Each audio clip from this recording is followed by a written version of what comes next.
Fija tus ojos en Cristo, tan lleno de gracia y amor. Hola hermanos, ¿cómo están?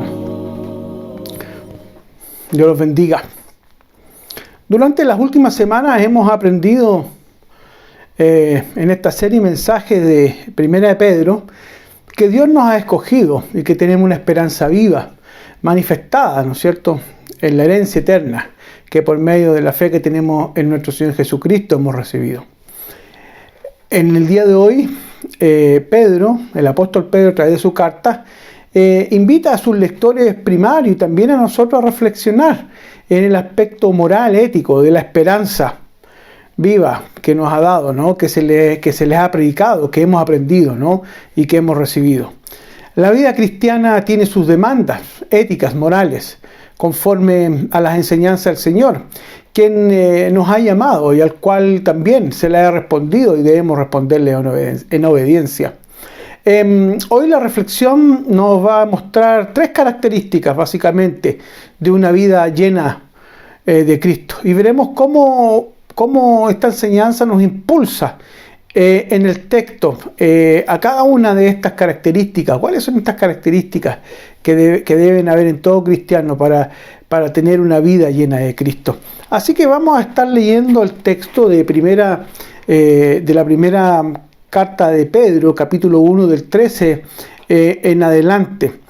Leámoslo, Primera de Pedro 13 en adelante, dice así: por eso, dispónganse para actuar con inteligencia, tengan dominio propio, pongan su esperanza completamente en la gracia que se les dará cuando se revele Jesucristo. Como hijos obedientes, no se amolden a los malos deseos que tenían antes cuando vivían en la ignorancia. Más bien sean ustedes santos en todo lo que hagan, como también es santo quien los llamó, pues está escrito: sean santos como yo soy santo. Ya que invocan como Padre al que juzga con imparcialidad las obras de cada uno, vivan con temor reverente mientras sean peregrinos en este mundo. Como bien saben ustedes, fueron rescatados de la vida absurda que heredaron de sus antepasados. El precio de su rescate no se pagó con cosas perecederas como el oro o la plata, sino con la preciosa sangre de Cristo, como de un cordero sin mancha y sin defecto. Cristo, a quien los escogió antes de la creación del mundo, se ha manifestado en estos últimos tiempos en beneficio de ustedes.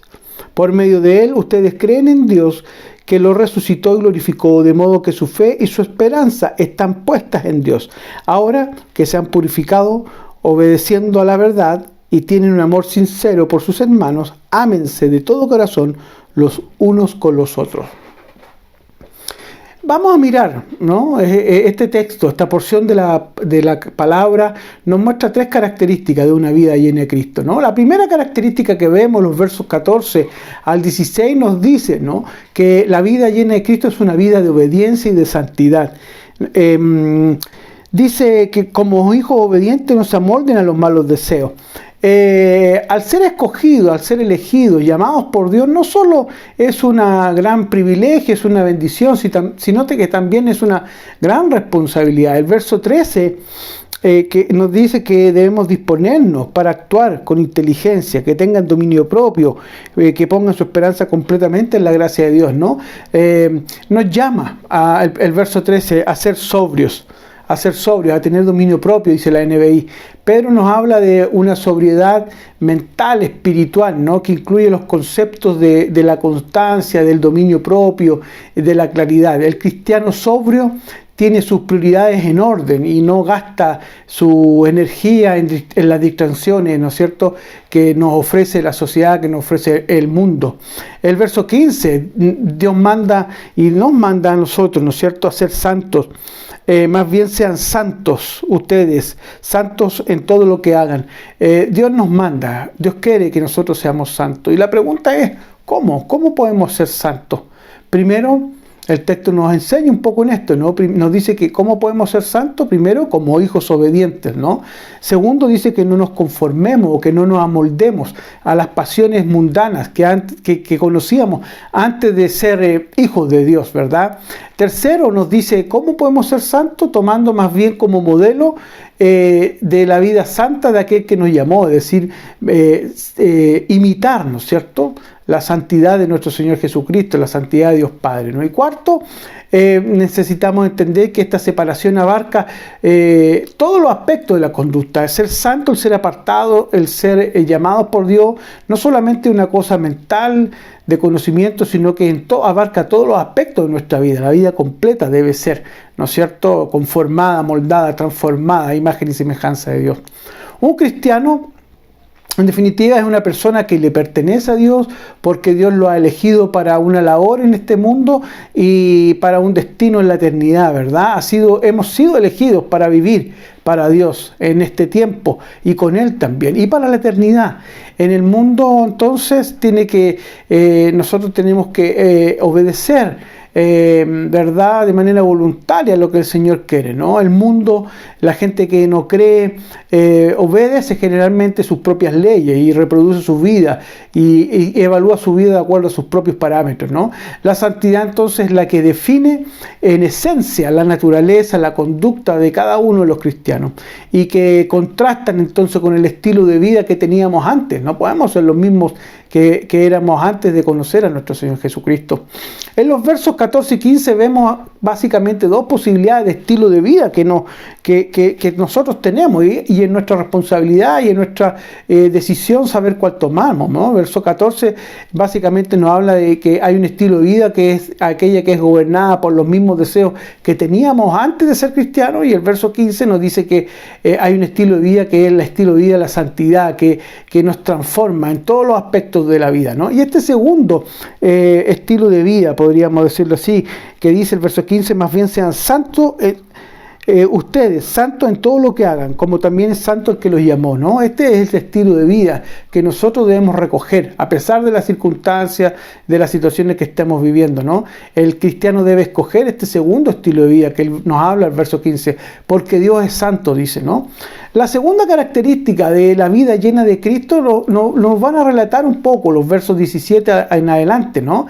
La vida de Cristo, la vida llena de Cristo es una vida de reverencia, ¿no? De una vida de temor a Dios, dice la Reina Valera, ¿no? La reverencia es una actitud mental de la persona que es consciente de estar en la presencia de Dios. En estos versículos del 17 al 21, en estos 5 versículos, Pedro nos muestra algunas razones de por qué debemos ser reverentes. Y el verso 17 nos da el primero. El verso 17 dice, ya que invocan como Padre al que juzga con parcialidad las obras de cada uno, vivan con temor reverente mientras sean peregrinos en este mundo, ¿no? El cristiano es un forastero, un peregrino, un extranjero en este mundo. Vamos de paso, vive su vida a la sombra de la eternidad. Sabemos que esta es nuestra casa, ¿no? que esta no es nuestra casa, sino que tenemos una casa celestial, ¿no? El cristiano tiene en mente siempre, no solo dónde está, sino también dónde se dirige o hacia dónde se dirige, ¿no? Dios nos llama peregrino en este mundo. Y lo otro que el cristiano debe vivir con reverencia su vida. Debe tener una vida reverente a Dios, temerosa de Dios, porque costó muy cara, ¿no es cierto? Nada menor que la vida de nuestro Señor Jesucristo, que murió en la cruz por nosotros. Entonces, como la vida tiene un valor incalculable, ¿no es cierto?, para nosotros, no se puede perder o no se puede desperdiciar, ¿no? Ninguna persona respetable malgasta lo que tiene, malgasta lo que tiene, ¿no es cierto? No podemos dejar que lo que el Señor Jesucristo ha hecho por nosotros se pierda, ¿no? Así que aquí nace una pregunta que nos podemos hacer. ¿Tú conoces, o mejor dicho, te conduces, te manejas? ¿De qué manera te conduces o vives la vida que tienes? ¿Como un ciudadano del mundo? ¿O como un peregrino, como un expatriado, como un extranjero que dice la Biblia? Debes pensar en eso, ¿no? ¿Somos apartados y somos peregrinos o vivimos como vive el mundo, ¿no?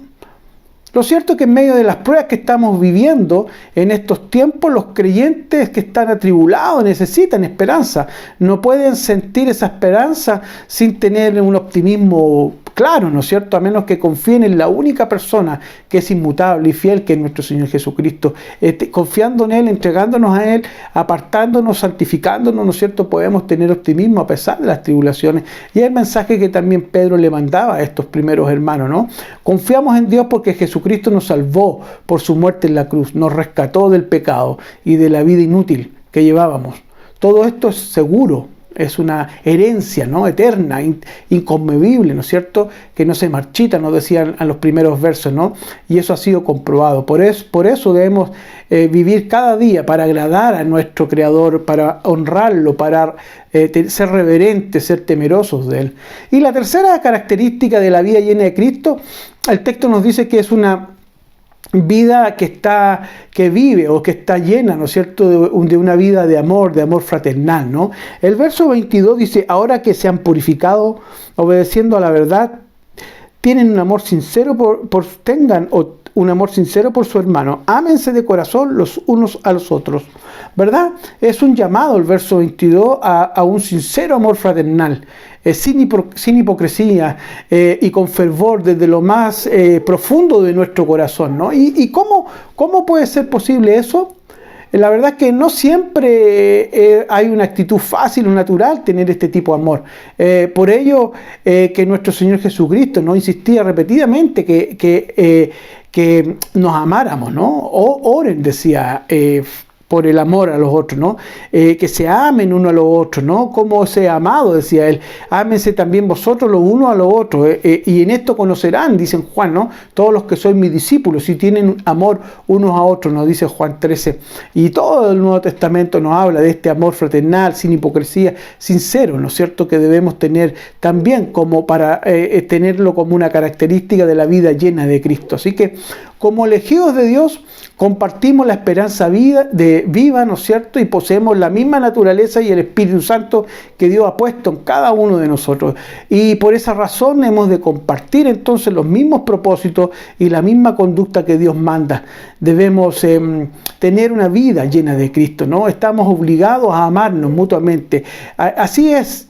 El cristiano tiene que mostrar a los demás un amor divino, ¿no? El cristiano es una persona que vive llena de Cristo, ¿no? Una vida diferente que debe equiparse adecuadamente y continuamente, como lo decía el verso 13, ¿no es cierto? Por eso dispónganse para actuar con inteligencia, tengan dominio propio, pongan su esperanza completamente en la gracia que se les dará cuando se revele Jesucristo, ¿verdad? Estar equipados, ¿no? Vivir una vida diferente, estar siempre en acción, ¿verdad? Que nunca olvidar la infinitud de nuestra responsabilidad y nuestra obligación. La verdad entonces del Evangelio nos ordena, hermanos, a amarnos unos a otros entrañablemente y con un corazón puro, nos dice el verso 22, viviendo un compromiso constante con el Señor. Lo va a decir más adelante en los siguientes versos, ¿no? Dice 23, pues ustedes han nacido de nuevo, no de simiente perecedera, sino de simiente imperecedera, mediante la palabra de Dios que vive y permanece, ¿verdad? Así que el cristiano es una persona que se levanta pensando en qué hará por su hermano, qué hará por el prójimo, ¿no? Que despierta mirando a la cruz del Señor Jesucristo y la esperanza que viene de Él.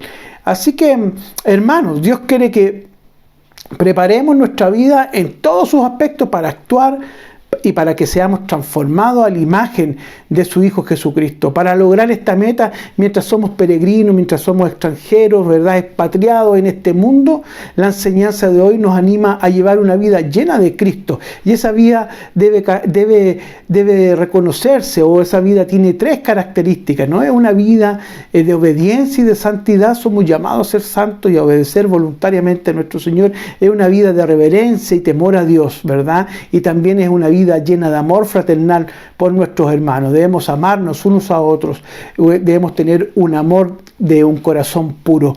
Así que, hermanos, el Señor nos da la fortaleza, nos anima, nos da las herramientas, Señor, y nos pide que nos dispongamos para actuar con inteligencia, para tener una vida llena de Cristo. Oremos. Padre amado, Señor nuestro, te damos gracias, Señor, por este tiempo. Gracias por tu palabra, Señor, y te pedimos, Señor, encarecidamente, que nos ayude siempre a disponernos para actuar con inteligencia, que podamos ser sobrios, Señor, ¿verdad? Para poder comprender y entender, Señor. Ayúdanos a ser como hijos obedientes, para no amoldarnos los malos deseos, Señor.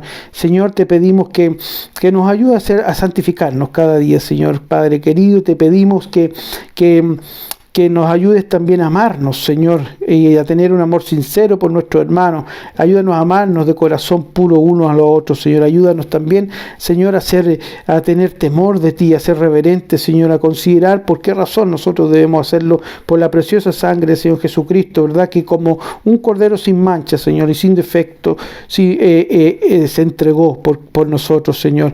Gracias, Padre amado, te damos en el nombre de Cristo Jesús. Amén. Chao, hermanos.